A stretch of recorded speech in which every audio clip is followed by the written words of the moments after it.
Olá a todos! Como vocês estão? Espero que todos estejam bem. Vamos para a segunda aula desse estudo muito importante para a fé de vocês como cristãos, e vamos acabar de uma vez por todo o mito ao decorrer dessa série, de que a religião católica teve alguma coisa a ver com a Bíblia Sagrada.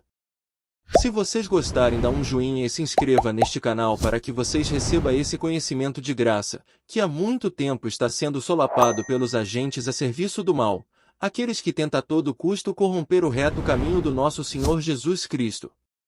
Sentam-se, pessoal, porque o que vocês vão ouvir aqui, pode ter a certeza que vocês jamais vão encontrar em outro lugar. Só para não esquecer, vocês podem deixar seus comentários e suas dúvidas e opiniões também. O texto hebraico do Antigo Testamento. No momento, o problema gira principalmente em torno das milhares de diferentes leituras nos manuscritos gregos do Novo Testamento. Na época de Cristo, o Antigo Testamento estava em uma situação estável. Desde então, as escrituras hebraicas foram transmitidas intactas até o dia da impressão, cerca de 1450 d.C., pelos métodos incomparáveis dos judeus na transmissão de manuscritos hebraicos perfeitos. Quaisquer que sejam os problemas desconcertantes que existem em relação ao Antigo Testamento, estes foram em grande parte produzidos pela tradução dele para o grego e pela união dessa tradução ao Novo Testamento grego. É em torno dos problemas do Novo Testamento grego que a batalha tem sido travada durante séculos. Devemos, portanto, limitar-nos em grande parte à era cristã, pois a experiência que se abateu sobre o Novo Testamento e as controvérsias que surgiram em torno dele também se abateu sobre o Antigo Testamento.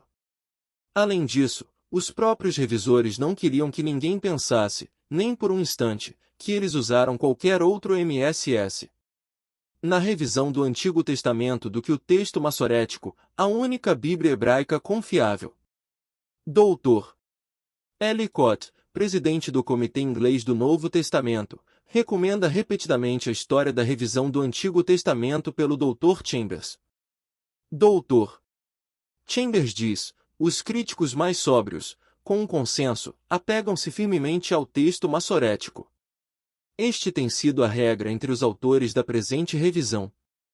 Seu trabalho é totalmente baseado no hebraico tradicional. Em lugares difíceis ou duvidosos, onde alguma corrupção parece ter ocorrido ou algum acidente tenha acontecido ao manuscrito, o testemunho das primeiras versões é dado na margem, mas nunca incorporado ao texto. Agora vamos entrar na parte mais interessante deste estudo, e a história de derrubar os mitos acerca das Escrituras Sagradas, um por um. A apostasia no meio da igreja cristã primitiva preparara o caminho para a corrupção dos manuscritos. Inspirados pelo infalível Espírito de Deus, homens escolhidos produziram os diferentes livros do Novo Testamento, estes originalmente escritos em grego.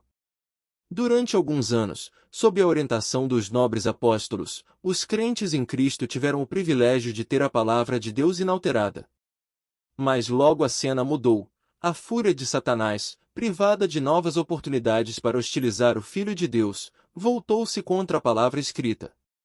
Seitas heréticas, guerreando pela supremacia, corromperam os manuscritos para alcançar seus objetivos.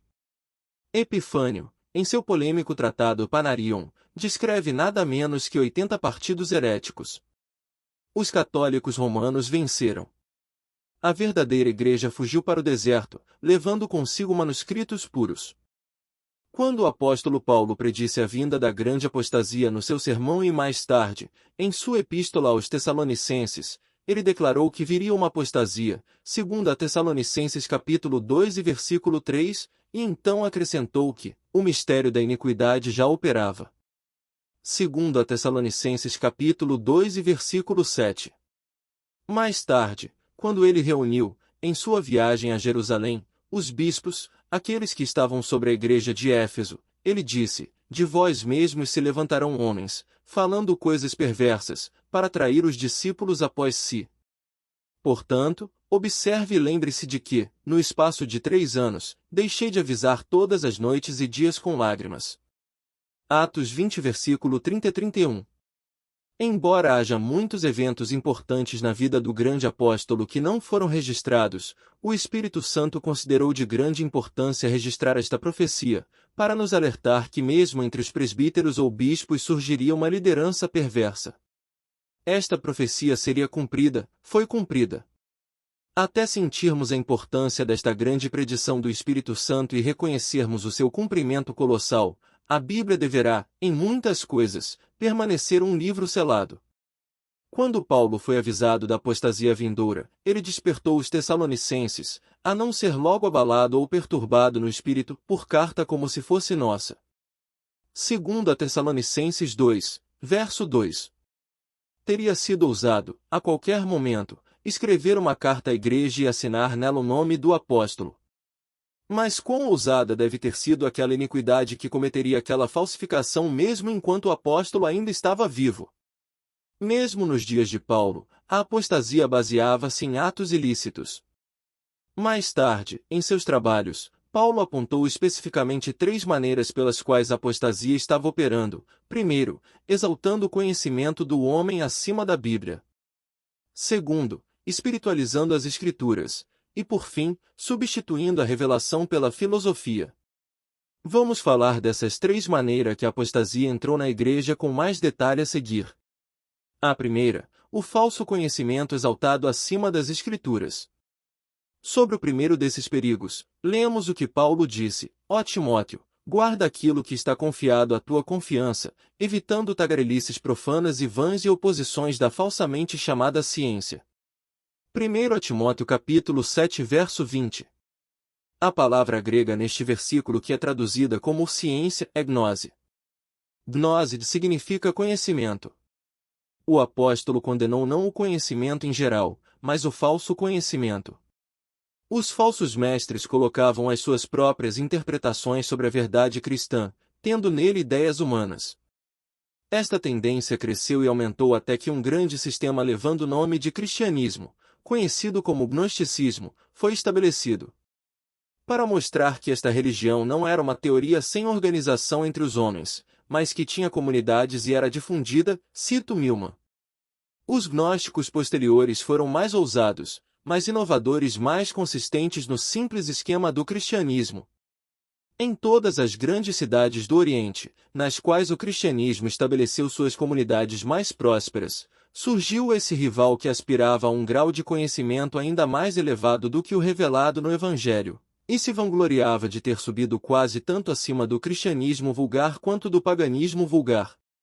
As misteriosas teorias destes gnósticos reapareceram nas obras de teólogos de nossos dias. As seguintes palavras da americana provarão a tendência desta doutrina de romper em nossos tempos. Observe o lugar das eras em seu sistema.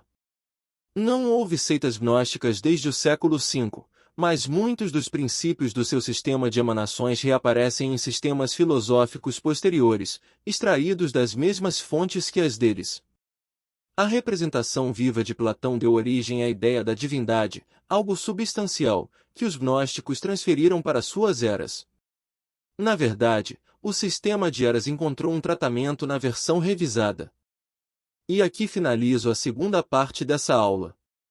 Espero que vocês tenham gostado e lembre-se de se inscrever e dar um joinha para não perder nenhum vídeo, e se preparem porque a cada estudo as coisas vai ficar mais sérias e reveladoras. Mas a verdade tem que ser dita, doa a quem doer. Fiquem na paz, obrigado e um forte abraço.